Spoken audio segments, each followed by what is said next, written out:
Yo, yo, yo, what is poppin', everybody? So, today we're going to go over ethically wholesaling.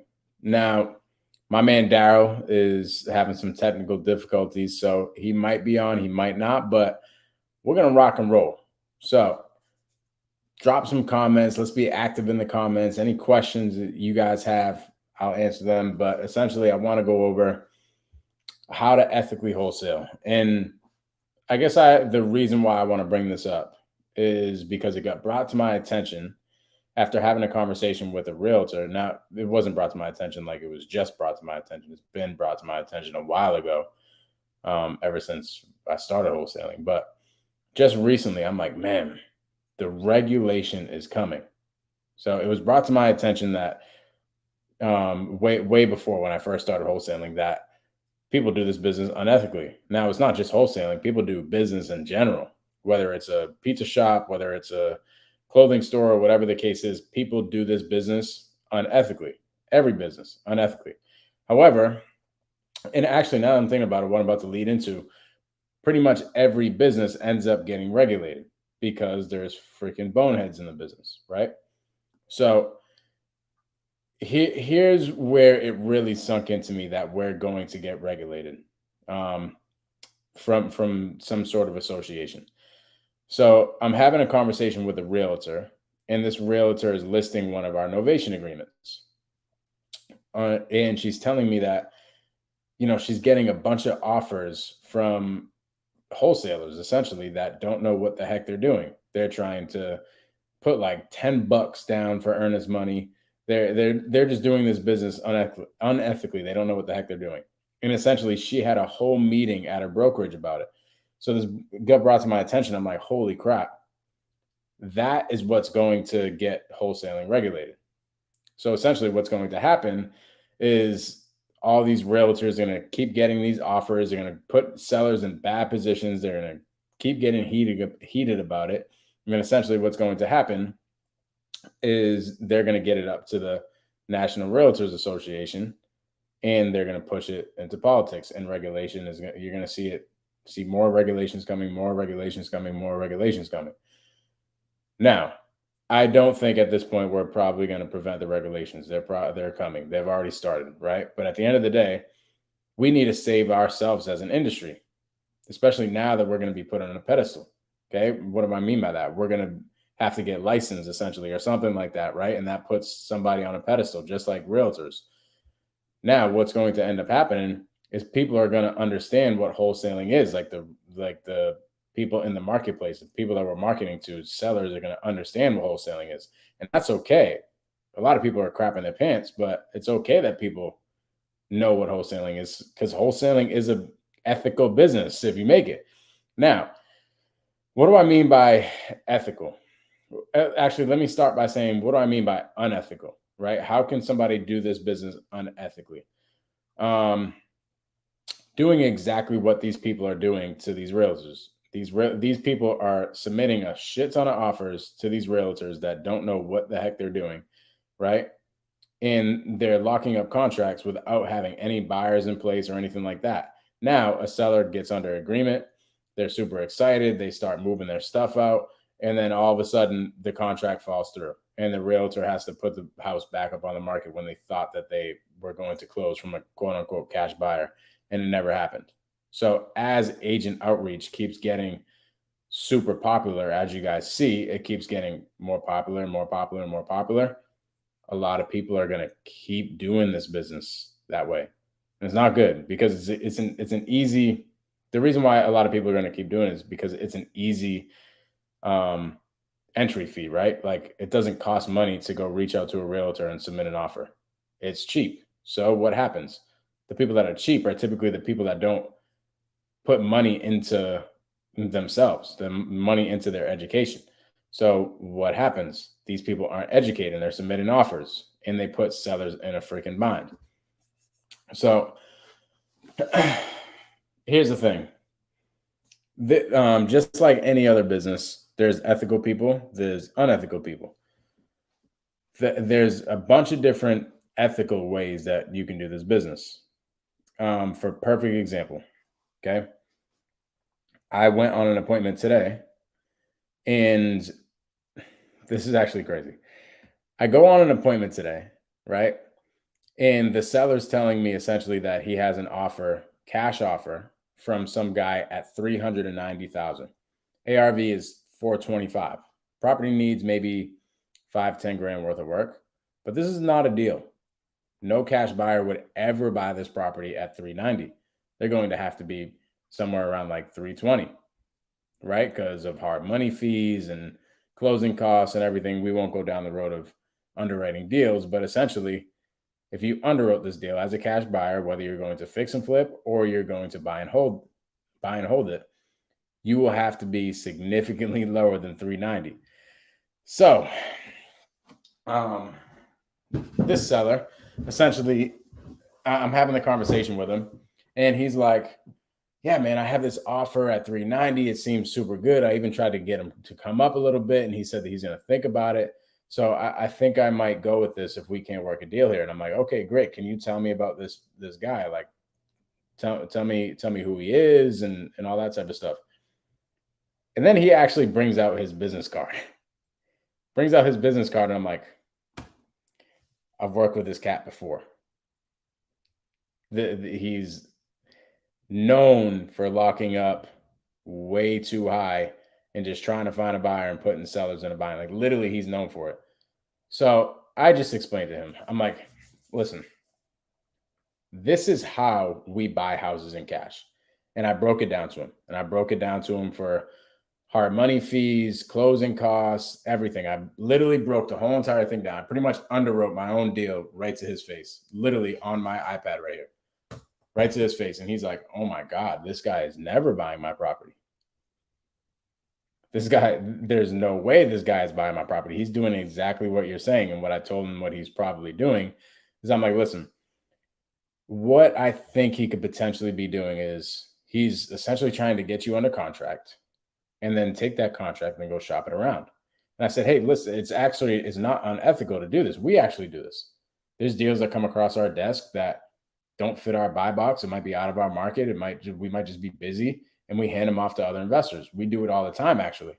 So it's actually ethical to do it. But whenever we do it, we let the seller know." Okay. And he's like, "Oh my God, yeah. I mean, I don't care." Because then he starts talking about, "Well, what if he does that? I don't really care." That's when I had to go into the underwriting and tell him, like, "This is why you don't want to do it, because he's going to try to shop it out. You're going to get super excited. You're going to try to move, and you're not going to be able to because you're not no, you're not going to have an actual buyer in place." And he's like, "Oh my God, that makes so much sense." So what he ends up doing is he ends up coming to the realization, like, dang, this guy is not a serious buyer. And he literally rips up homeboy's um, business card right in front of me. And I'm like, "Oh my God." But I'm not here to like screw anybody's business up. But at the end of the day, this guy, like literally, this guy is known in my marketplace for fucking people's lives up, literally putting sellers in a bind. Like there's been situations that I've heard about him putting a seller in a bind, and a seller ended up in a screwed situation. Could you imagine being a seller and you have a foreclosure going on, or you really need to move across state, or you need to do something, you need to sell your property in a certain amount of time, and you're relying on a wholesaler closing on it. Wholesaler sells you the dream and says that they will buy your house at a certain amount of money and they're closing on a certain date. And then it gets up to 2 days before the closing, and you contact the wholesaler and you say, "Hey, when's the closing date? I haven't heard from anybody." And boom, nothing happens. And they end up trying to renegotiate, or they try to back out, or whatever the case is. That's fucked up. Like that is not ethical. That is not how we operate business. That would be like you banking on a painter coming to one of your fix and flips to finish up the painting or something, and you need to get it off the market quick or something like that. And the painter just says that he's going to do the work, sells you the dream, and then just never shows up. Like that's not cool. Or the painter goes to your house and fucks up everything, leaves paint all over the floors, all over the new floors, and screws up your whole entire project. That's kind of what that's like. So, um, here's the thing. The regulation is coming because this is getting more mainstream. This isn't new. Like people have been screwing sellers over for a while, right? So essentially, just like every business, this happens and it's going to keep happening. But now, why I'm bringing it to everybody's attention is because it's getting super mainstream. What do I mean by mainstream? Is everybody's doing realtor outreach. And now the realtors are going to understand, like, dang, these wholesalers are really messing people's lives up. Not only are they messing my sellers' lives up, but they're messing my freaking commission up. Once that happens, it's a wrap. These realtors are going to be like, we need some regulation. So there are so many different ways you can do this business ethically. Like I just told you, whenever we wholesale a deal, here's actually, I'm write this down because this is really good. Let me think about this. Let me think about the last deal I had that I did this on. I have a deal going on right now, right? I go to the seller's house and I essentially tell the seller, hey, we have to be at $150,000. That's where we can buy your property at. And she's like, heck no, we can't do that. So here's what I tell her. I said, okay, no worries. And actually, before I go down the road of that, if I did, if she did end up agreeing to $150,000, what I would have told her is yeah, either myself or one of my partners is going to close on the property. We're going to need to get in this property a couple more times. A couple of my finance partners are going to come in. A couple of my contractors are going to come in. We might close on a different LLC, but I'm pretty much letting them know what is going on, right? I'm not the only one in the deal. I'm not the only one buying your house. And I'm not going in there saying, yeah, I'm the one buying your house and I own freaking 100 units and and like pumping my chest when that's not the case. Like you can tell somebody, I have partners. Okay. I'm just the guy that goes out and finds the properties. Like you can say that. But here's what happened on this deal. I go there. Seller says she wants 150. I'm like, I say that I can give her 150. And she's like, no, that's not happening. So I'm like, okay. What if somebody came up and I can't do this. So at this point, I'm taking my buyer's hat off. But what if somebody came up to 165? After we negotiated some numbers, right? And she was at like 165. And she's like, yeah, well, that's what I told you. I would take that. I'm like, okay. Listen, I'm not your buyer at 165. The good news is, though, is I hang out with every single other buyer in this area. We're going to meetups together. We're having drinks together. We're doing all the things together, right? We're in each other's worlds. And the thing is, we all buy properties for a different reason. Me, I'm a fix and flipper, right? Which I am. I buy properties in cash to renovate them and then put them on the market. Some people buy properties in cash to hold on to it long term. And they might buy for a couple different reasons than I would. Meaning, they might be able to come up on their number higher than I would. The good news is I hang out with all these guys. So if I was to find you somebody that could get you $165,000 for this property, what would prevent us from moving forward? And she's like, yeah, great. Let's freaking do it.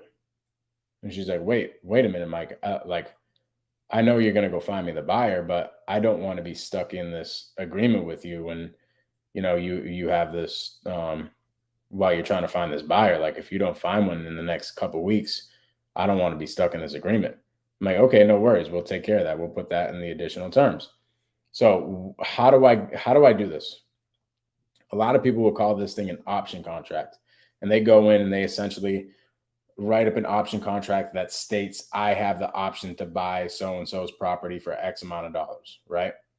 I don't do that because once you do that and you have a buyer in place, you now have to go get a purchase and sale agreement because an option contract is not a purchase and sale agreement.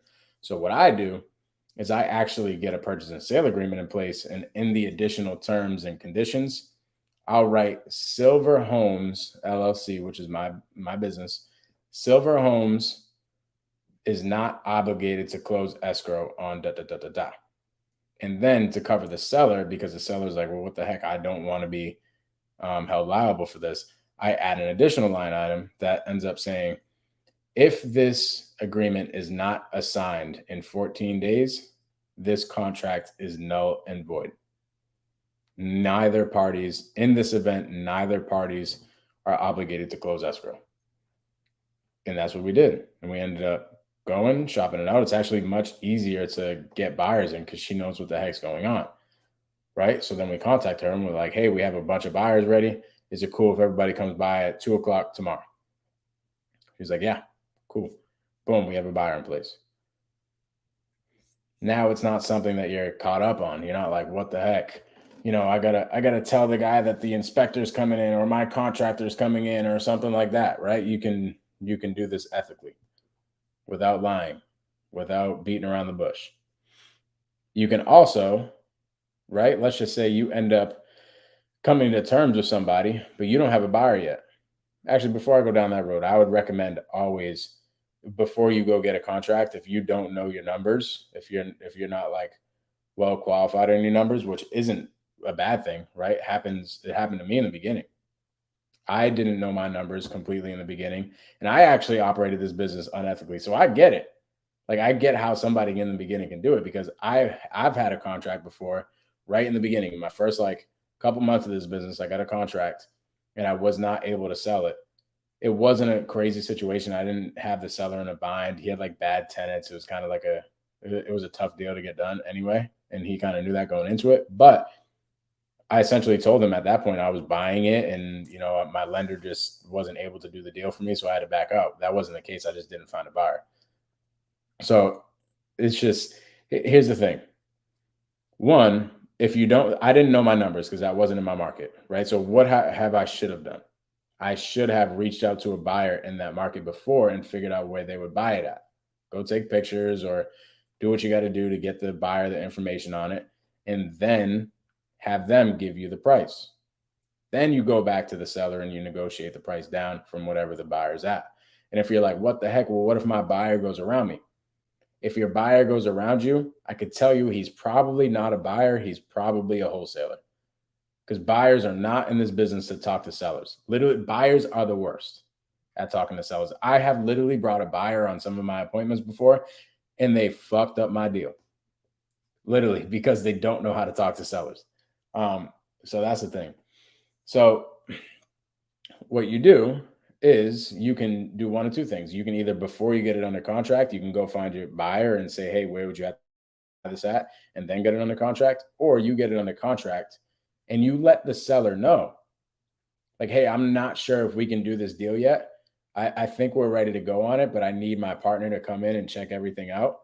And then you put a 10-day contingency period in there. And at the 10 days, if you have not found a buyer, you let the seller know, yeah, this isn't a deal for us. That's fine.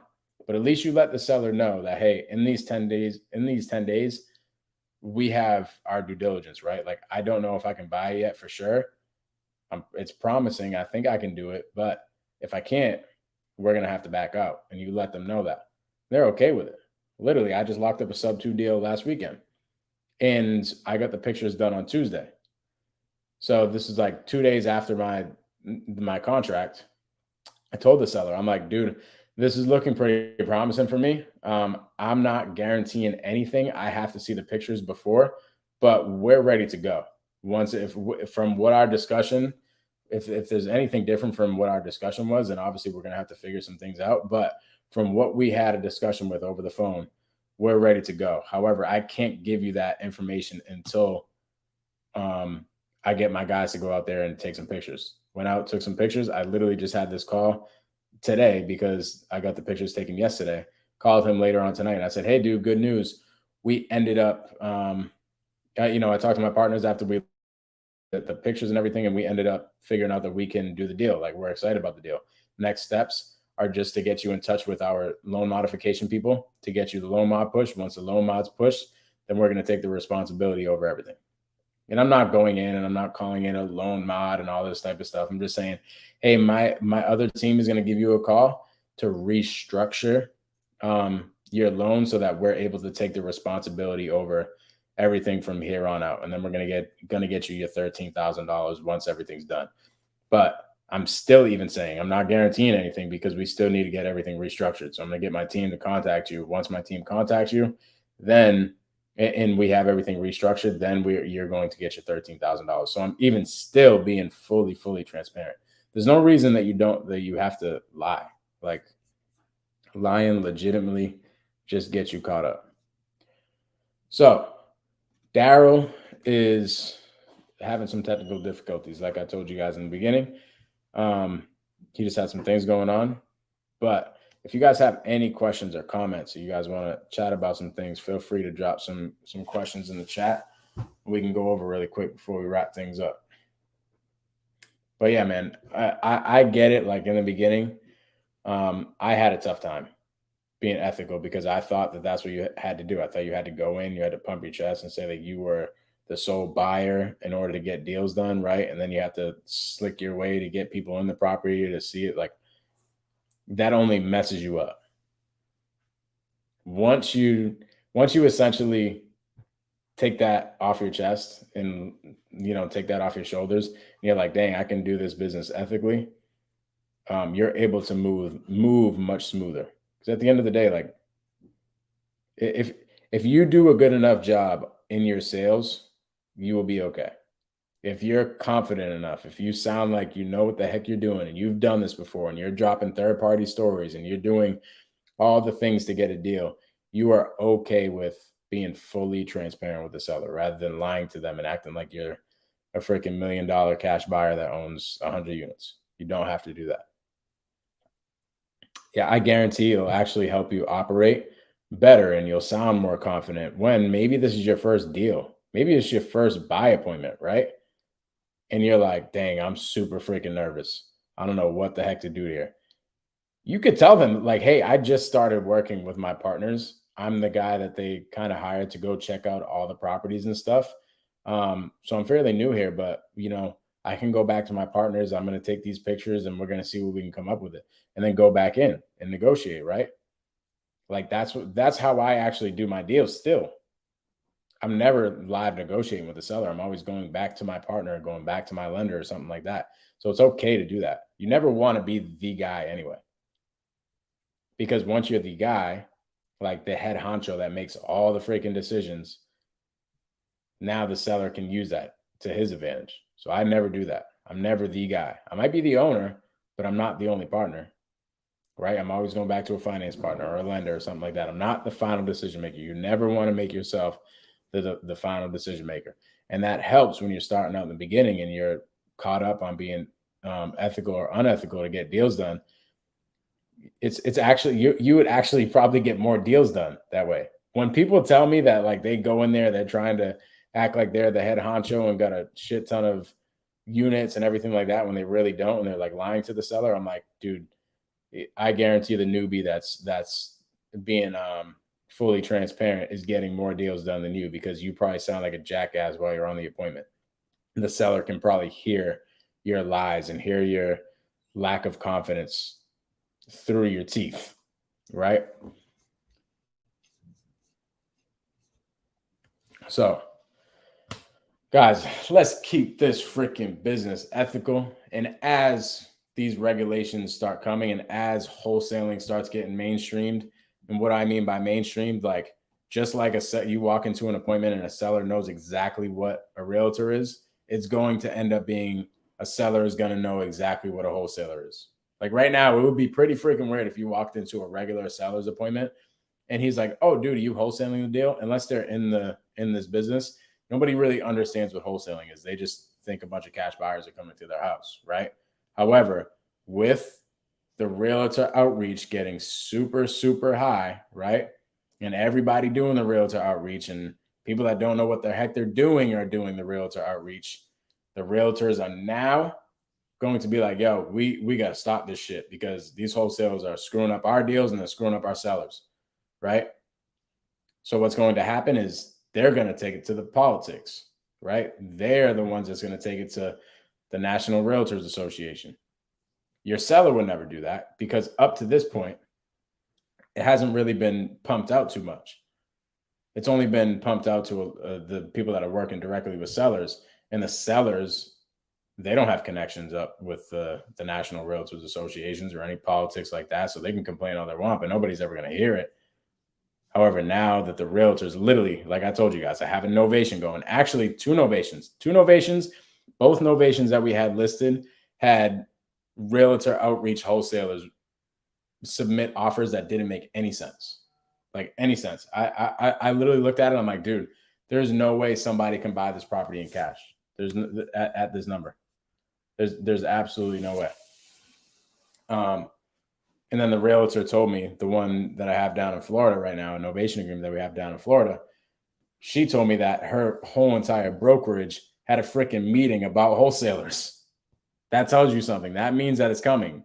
That now that it's in their broker's office having a discussion about it, where do you think the head broker goes? The head broker probably has masterminds and stuff like that with other brokers. And then those brokers have connections into the politics, and like that's what's going to happen. So the regulation is coming. As it comes, let's keep wholesaling because it's going to become mainstream. And now sellers are actually going to know what wholesaling is. Let's keep it ethical so that when a seller hears the word wholesale, they don't get scared away. So either way, everybody watching my channel is badass, and we're going to get deals done regardless. So I appreciate y'all watching. Sorry Daryll couldn't make it today, but please like this video, subscribe to both me and Daryl's channel. Let's freaking go, baby.